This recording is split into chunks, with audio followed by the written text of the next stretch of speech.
Hey guys, ஒரு சூப்பரான mutton gravy ரெசிபியோட வந்துட்டோம்ல. ஒரு குக்கரில் 2 டேபிள் ஸ்பூன் எண்ணெய் விட்டு 1.5 பெரிய வெங்காயம், 2 சின்ன தக்காளி, ஒரு ஹாஃப் பச்சை மிளகாய் இது எல்லாத்தையும் போட்டு நல்லா வதக்கி அவன் தலை மேலே அப்படியே ஒரு 15 புதினா லீவ்ஸையும் ஆட் பண்ணி நல்லா தக்காளி குழஞ்சு வதக்குனதுக்கு அப்புறமா அப்படியே ஒரு மிக்சர் ஜாருக்கு ட்ரான்ஸ்ஃபர் பண்ணி ஆறட்டும், ஓரமாக எடுத்து இப்போ வச்சிடலாம். இப்போ அதே குக்கரில் பாதி வெங்காயத்தை நல்லா ஃபைனாக சாப் பண்ணி வெங்காயம் நல்லா நிறம் மாறின உடனே ஒரு 3 table spoon ginger garlic paste போட்டு அந்த பச்சை வாசனை போகிற வரைக்கும் வதக்குங்க. இப்போ நம்ம தக்காளி வெங்காயம் பேஸ்ட்டு அரைச்சி வச்ச விழுதையும் இது கூட போட்டு அது கூடவே கழுவி எடுத்து வச்சிருக்க 3/4 கிலோ மட்டனையும் ஆட் பண்ணி நல்லா அந்த மசாலாலாம் மட்டனில் நல்லா கோட் ஆகுற மாதிரி மிக்ஸ் பண்ணுங்கள். ஒரு half teaspoon Kashmiri chilli powder போட்டு மிக்ஸ் பண்ணிவிட்டு 2 டேபிள் ஸ்பூன் குழம்பு மிளகாய் பொடி, ஒரு ஃபுல் டேபிள் ஸ்பூன் கறி மசாலா பொடி போட்டு நல்லா மிக்ஸ் பண்ணி அது கூட அப்படியே 2 டேபிள் ஸ்பூன் தயிரை ஆட் பண்ணி நல்லா கிளறி விட்டுட்டு ஒரு ஃபுல் மிக்சர் ஜார் ஃபுல்லாக தண்ணி ஆட் பண்ணி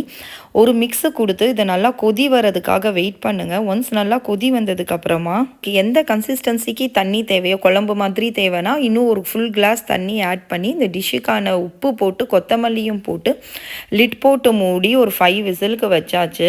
5 விசில் கழித்து ஓப்பன் பண்ணி பார்த்தோம் அப்படின்னா கறி வந்து சூப்பராக வெந்து எனக்கு இந்த கன்சிஸ்டன்சிக்கு போதும், நல்லாவே வெந்துருச்சு. இது கூட நான் அப்படியே ஒரு 2 பெரிய உருளைக்கிழங்கை சாப் பண்ணி ஆட் பண்ணி அவன் தலை மேலே அப்படியே கரம் மசாலா போட்டு ஒரு 5 மினிட்ஸ்க்கு கொதிக்க வச்சு எடுத்தோம் அப்படின்னா நம்ம தலைவன் சூப்பராக ரெடி ஆகிட்டான். இதை நான் நெய் சோறு கூட சர்வ் பண்ணேன். இது சப்பாத்தி, பரோட்டா, தோசை அப்படின்னு சொல்லிட்டு செம்ம அல்டிமேட் கோம்போவாக இருக்கும். நீங்களும் உங்கள் கிச்சன் தியேட்டரில் ட்ரை பண்ணிவிட்டு இது சூப்பர் ஹிட் ஆச்சா இல்லை மொக்க வாங்குச்சான்னு சொல்லுங்கள்.